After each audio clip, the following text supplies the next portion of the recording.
बिस्मिल्लाहिर्रहमानिर्रहीम। सूरह अल-वाक़िया हिंदी तर्जुमा। जब वह होने वाली क़ियामत घटेगी तो उसके घटने में कोई झूठ नहीं होगा।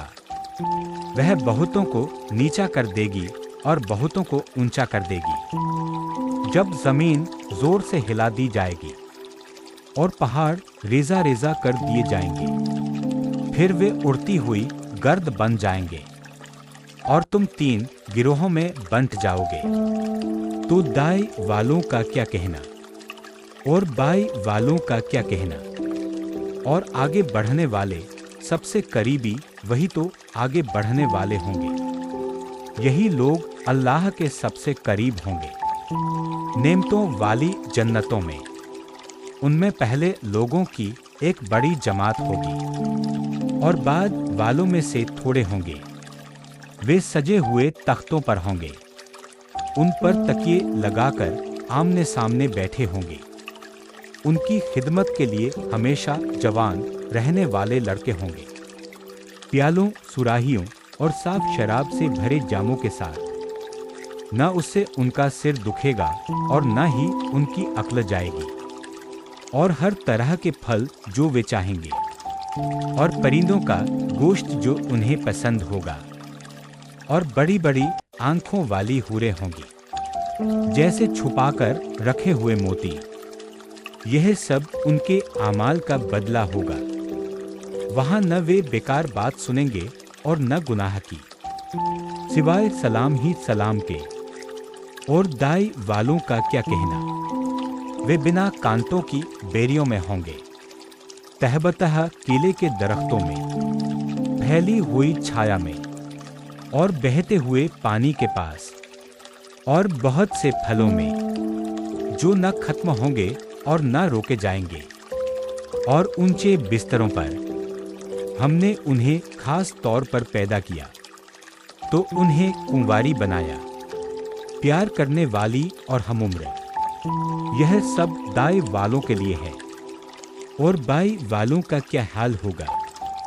वे गर्म हवा और खौलते पानी में होंगे और काले धुएं की छाया में, जो न ठंडी होगी और न आराम देने वाली। वे इससे पहले ऐशो आराम में पड़े थे और बड़े गुनाह पर अड़े रहते थे और कहते थे, क्या जब हम मर जाएंगे और मिट्टी और हड्डियां हो जाएंगे तो क्या फिर जिंदा किए जाएंगे। कह दो, पहले और बाद वाले सब एक तय किए हुए दिन के वक्त पर जमा किए जाएंगे। फिर तुम ए गुमराह और झुठलाने वालों, जरूर जक्कुम के दरख्त से खाओगे और उसी से पेट भरोगे और ऊपर से खौलता पानी पियोगे, तो प्यासे ऊंटों की तरह पियोगे। यही बदला है उनका बदले के दिन। हमने ही तुम्हें पैदा किया, फिर तुम क्यों यकीन नहीं करते। क्या तुम देखते नहीं जो तुम नुत्फा डालते हो। क्या तुम उसे पैदा करते हो या हम पैदा करने वाले हैं। हमने तुम्हारे बीच मौत को तय किया है और हम इससे मजबूर नहीं हैं कि तुम्हारी जगह औरों को ले आए और तुम्हें ऐसी सूरत में पैदा करे जिसे तुम नहीं जानते। और तुम पहली पैदाइश को जानते हो, फिर क्यों नसीहत नहीं लेते। क्या तुम देखते नहीं जो तुम खेती करते हो। क्या तुम उसे उगाते हो या हम उगाने वाले हैं। अगर हम चाहें तो उसे चूर चूर कर दें। फिर तुम हैरान होकर कहने लगो, हम पर तो नुकसान पड़ गया, बल्कि हम तो महरूम ही रह गए। क्या तुम देखते नहीं वह पानी जो तुम पीते हो। क्या तुमने उसे बादल से उतारा या हमने उतारा। अगर हम चाहें तो उसे खारा बना दे, फिर तुम शुक्र क्यों नहीं करते। क्या तुम देखते नहीं वह आग जिसे तुम जलाते हो।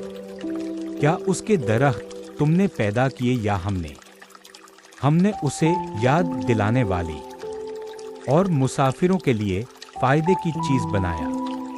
तो अपने रब के बड़े नाम की तस्बीह करो नहीं, मैं सितारों के गिरने की कसम खाता हूँ। और अगर तुम जानो तो यह बहुत बड़ी कसम है।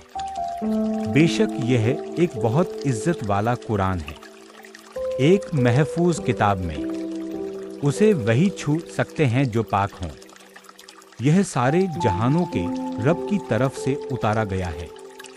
तो क्या तुम इस बात को हल्का समझते हो और अपने हिस्से का शुक्र झुठलाने को बना लेते हो? तो जब जान गले तक पहुंच जाती है और तुम उस वक्त देखते रहते हो और हम तुमसे ज्यादा करीब होते हैं, लेकिन तुम देखते नहीं। तो अगर तुम बदले जाने वाले नहीं हो तो उसे क्यों नहीं लौटा लेते अगर तुम सच्चे हो? फिर अगर वह अल्लाह के करीबी लोगों में से है तो उसके लिए आराम, खुशबू और नेमतों वाली जन्नत है। और अगर वह दाई वालों में से है तो उसके लिए कहा जाएगा, तुम पर सलाम है दाई वालों की तरफ से। और अगर वह झुठलाने वाले गुमराहों में से है तो उसके लिए खौलते पानी की मेहमाननवाजी है और जहन्नम में डाला जाना है। यकीनन यह बिल्कुल सच्ची बात है। तो अपने रब के बड़े नाम की तस्बीह करो।